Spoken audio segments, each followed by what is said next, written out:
লক্ষ্মীপুরে মন্ত্রী কৌশিক রায়ের উদ্যোগে প্রবুদ্ধ নাগরিক সভা গত ৫ বছরের উন্নয়নের খতিয়ান তুলে ধরে লক্ষ্মীপুরের উন্নয়নের অনিরুদ্ধ গতি শীর্ষক বই উন্মোচন, উপস্থিত বিশিষ্টজনদের সংবর্ধনা। বৃহস্পতিবার লক্ষ্মীপুর চা-বাগানের খেলার মাঠে আয়োজিত এই সভায় প্রদীপ প্রজ্বলন করে ভারতমাতা পণ্ডিত দীনদয়াল উপাধ্যায় এবং শ্যামাপ্রসাদ মুখার্জির প্রতিকৃতিতে পুষ্পার্ঘ্য অর্পণ করে শ্রদ্ধা নিবেদন করা হয়। অনুষ্ঠানে মন্ত্রী কৌশিক রায় গত ৫ বছরে লক্ষ্মীপুরে সম্পন্ন হওয়া বিভিন্ন উন্নয়নমূলক কাজের বিবরণ তুলে ধরেন এবং উন্মোচিত বইটির কপি উপস্থিত জনসাধারণের মধ্যে বিতরণ করা হয়। সভায় উত্তরপূর্ণ বক্তব্য রাখেন লক্ষ্মীপুর পৌরসভার পৌরপতি মৃণাল কান্তি দাস।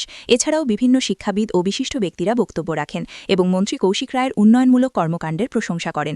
অনুষ্ঠানের শেষে আমন্ত্রিত অতিথিদের চন্দনের ফোঁটা ও গামছা দিয়ে সংবর্ধনা জানানো হয়। জীবনে একটা ইচ্ছা ছিল, জীবনে একটা স্বপ্ন ছিল যে একবার জনপ্রতিনিধি হিসাবে মানুষের সেবা যাতে করার সুযোগ পাই।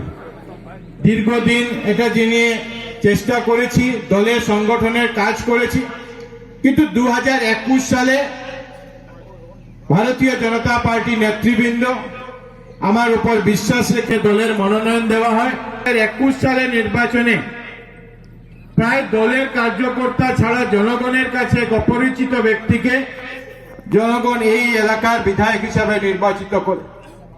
যেহেতু এই এলাকার আমি বাসিন্দা ছিলাম না, এই এলাকা আমার নতুন ছিল, এই জন্য এটা একটা আমার অধিক দায়িত্ব ছিল যে যাতে যে আশা ভরসা নিয়ে লক্ষ্মীপুরের মানুষ আমাকে বিধায়ক নির্বাচিত হয়েছে সে আশা আকাঙ্ক্ষায় যাতে আমি দাঁড়াতে পারি।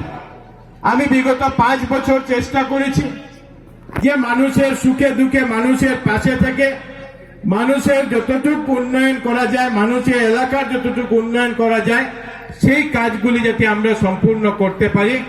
আর সেই চিন্তা করে আমি প্রথম দিন থেকে কাজ আরম্ভ করি। আর প্রথম দিন থেকে আমার লক্ষ্য ছিল যে যারা 2021 সালে আমাকে ভোট দেননি এরকম মনোভাব না রেখে যে 21 সালে কে ভোট দিয়েছেন এই চিন্তাধারা না রেখে যারা ভোট দিয়েছেন, যারা ভোট দেননি, প্রত্যেক মানুষের উন্নয়নের জন্য, প্রত্যেক জাতি ভাষার উন্নয়নের জন্য যাতে আমরা কাজ করতে পারি। অটল অবিচল অগ্রগামী লক্ষ্মীপুরের উন্নয়নের অনিরুদ্ধ গতি শীর্ষক একটা পুস্তিকার আজকে আমরা এখানে উন্মোচন করছি।